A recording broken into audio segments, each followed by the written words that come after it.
everybody, I'm Dan, the editor of Wargames Illustrated magazine, and I'd like to take you on a tour of the latest issue. That's the January 2022 issue of the magazine, Wi409. So on the cover we've got a very striking image of a Maori warrior, which leads directly into the theme, which is Wargaming Around the World, throughout history and across the globe. Very ambitious. I can't pretend that we're taking every historical period in every country in the world, but we give it a bit of a go. So let's open up the magazine and see what we've got. First of all, we come to one of our regular features, quickfire, short quickfire reads from fellow wargamers from around the world about hobby projects, things that they've been working on over the last month. Got a really interesting one to start off with from John Brodel, who last supplied something for us for the cover of WI18, the February 1989 version of Wargames Illustrated. So it's great to hear from him. So further 1, 2, 3 pieces from various other wargamers just like yourself and the projects they've been working on over the last month. Then we get into Observation Post. Observation Post is our look at new and forthcoming products released within the hobby. We like to think that we take a bit more of an in-depth view than some other magazines and some online reviews you might see. So we've got a under the microscope look at the Gripping Beast Iron Age Irish, in which we go through the frame in detail. We've also got a look at the new Viking house from Renedra, where we actually put the model together. Our in-house painter Mark puts it all together and paints it up and tells you a bit about how that was done. Then we've got an in-depth look at Studio Tomahawk's Age of Invasions, a new book from Saga. Good look at that from a Saga player and telling you all about what's in that particular publication. Up next we've got Released Radar. Released Radar is where our radio operative Don Saw takes a look at some of the releases from the smaller manufacturers within the hobby, taking everything from Renaissance, 19th century to World War II.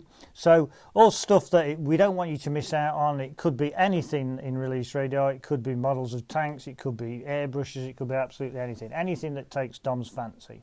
Then we come to Full Paper Jacket, new books for discerning wargamer. Neil Smith shines a light on what new military history books have been released and how they may be of interest to fellow wargamers.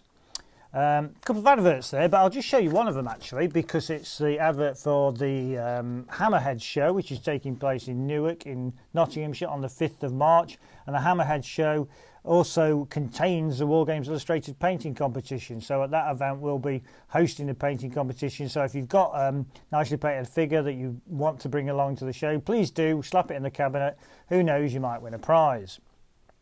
Our first article proper, it's from the Around the World theme, and it's Global Wargaming. So the gaming potential offered by military history away from the usual suspects. So we're including Malawi in Africa, we've got Texacoca in Central America, we've got the War of the Triple Alliance in South America, pre-colonial warfare in India, and various other pre-Western contact dynasties in China as well.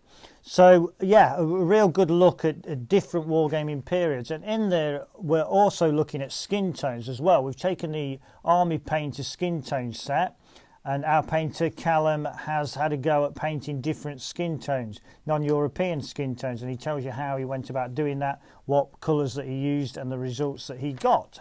So I hope that's of interest. It was to me when I read it. Next up is the Salute 2021 report. So this is me writing this one. We trooped off down to Salute, which of course last year was held in November as opposed to its usual April feature, and we talk a bit about that show. It was a strange one. I don't know if you were there, but it was different to it's ever been before. There was still some really nice looking games, and we report on the best games of the show, what we picked out as our favourites from the show. We speak to the people behind the games. We also speak to some of the traders, and we also speak to some of the traders about the day that they had, and also about the releases that they had for the show as well. So read all about Salute 2021 in this latest issue. Quite a few pages dedicated to that. Then we come to another Around the World article, part of our theme. As part of a global wargaming theme, it's a look at the worldwide painting challenge that takes place online every year. And we've got some of the entrants into the painting challenge. It's not a competition, it's just a sort of community thing where people get together and paint figures, and there's a report in there about how that came about and how the painting challenge works. Before we move on to the Silver Bayonet Society Part 3. So, that's a smashing picture of me there, and Joe from Wargames Illustrated.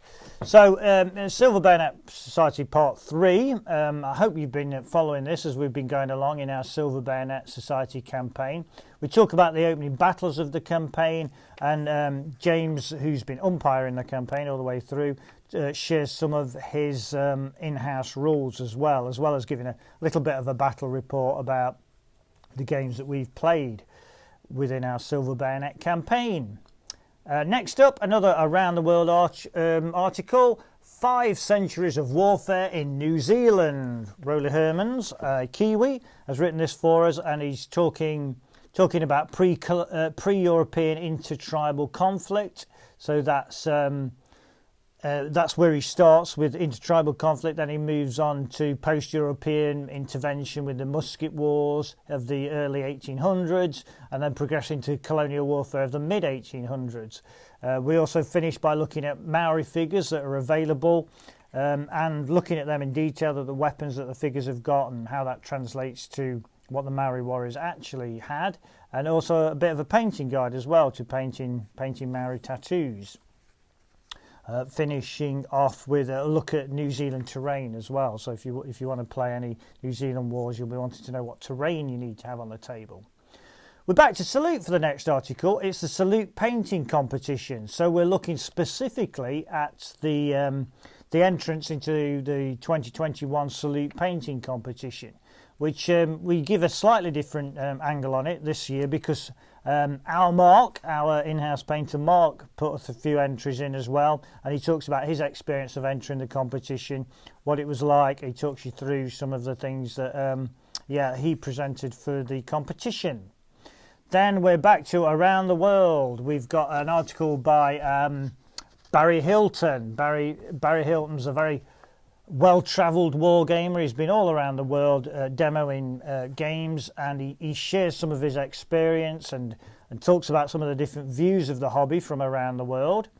He also gives his opinion on a sort of introspective look at where we find ourselves in the new normal of the hobby.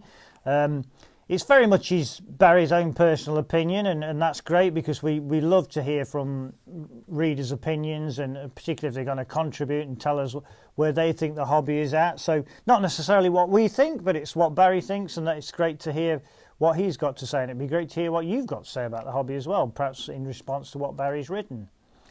Next up, we've got basing your display miniatures. So Mark returns again, looking at not just your common or garden tabletop basing, but basing for painting competition entries. So we're talking plinths here and really showy, offy bases to make sure your figures that you're entering into competition look as good as they can. And Mark shares some of the plinths that he's designed over the years and talks you through those.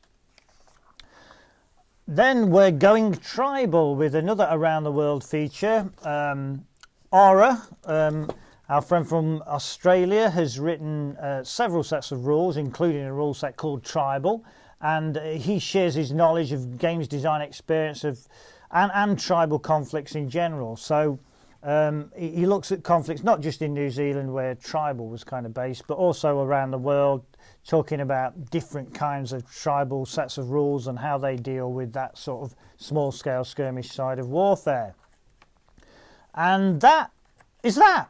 Apart from, I should draw your attention to the next issue page. So with the February 2022 issue of the magazine, you're going to get yet another free sprue. It's courtesy of Warlord Games, and it's again from their Epic Waterloo range. It's either going to be French infantry or British infantry. You're going to love it. It's going to sell out fast, so make sure you get your order in quickly. That's for the February issue, but before you go and start looking for that, start looking for this, which is the January 2022 issue of Wargames Illustrated. I hope you enjoy it. This video has been brought to you by WI Prime, Wargames Illustrated magazine's online members club. View more videos or find out more about WI Prime by following these links.